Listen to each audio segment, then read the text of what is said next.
ബസ്സിൽ നിന്ന് ഇറങ്ങി വരുന്ന ഒരു കുട്ടി ഈ സൈഡിലൂടെ ഇവിടെ ഇറങ്ങി നിൽക്കുമ്പോ അതിന്റെ ഉള്ളിൽ ഇരിക്കുന്ന ഡ്രൈവർ ആ കുട്ടിയെ കാണാൻ കഴിയില്ല.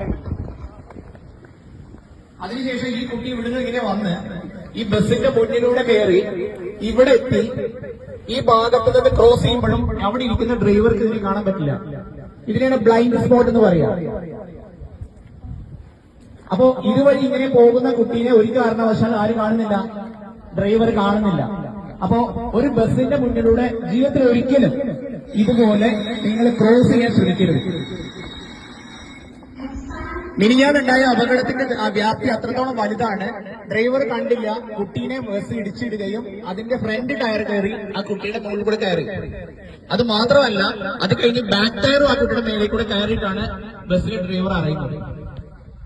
അപ്പൊ ബ്ലൈൻഡ് സ്പോട്ട് എന്താണെന്ന് നിങ്ങൾ വ്യക്തമായിട്ട് മനസ്സിലാക്കിയിരിക്കണം. ഇത് ടെക്സ്റ്റ് ബുക്കിലോ മറ്റു കാര്യങ്ങളിലോ നമ്മളെ പഠിപ്പിക്കുന്ന കാര്യമല്ല. അതായത് ബ്ലൈൻഡ് സ്പോട്ട് എന്ന് പറഞ്ഞു കഴിഞ്ഞാൽ അവിടെ ഇരിക്കുന്ന ഡ്രൈവർക്ക്, ആ ഡ്രൈവർ സീറ്റിൽ ഇരിക്കുന്ന ആൾക്ക് ഈ ദൂരത്ത് നിന്നാൽ മാത്രമേ കാണാൻ കഴിയുള്ളൂ. ഇവർക്ക് അങ്ങോട്ടുള്ള ഇത്രയും ദൂരത്തിൽ പറയുന്ന പേരാണ് ബ്ലൈൻഡ് സ്പോട്ട്. അപ്പോ ഏതെങ്കിലും കാലത്ത് ഏതെങ്കിലും സമയത്ത് ഇതുപോലെ ഒരു ബസ് നിർത്തിയിട്ടിട്ട് അതിന്റെ സൈഡിൽ ഇറങ്ങിയിട്ടുണ്ടെങ്കിൽ ആ ബസ് പോയ ശേഷം മാത്രം ഇടത്തോട്ടും വലത്തോട്ടും നോക്കിയ ശേഷം മാത്രമേ നമ്മൾ റോഡ് ക്രോസ് ചെയ്യാൻ പാടുള്ളൂ. ഈ ഒരു കാര്യം നിങ്ങൾക്ക് മനസ്സിലാവാൻ വേണ്ടിയിട്ടാണ്. താങ്ക് യു മോളെ. മോളെ പേര് റിസ്വ. അത് വളരെ ഭംഗിയായിട്ട് സഹകരിച്ചു. റിസ്വയ്ക്ക് എന്റെ ഒരു സമ്മാനം. Thank you.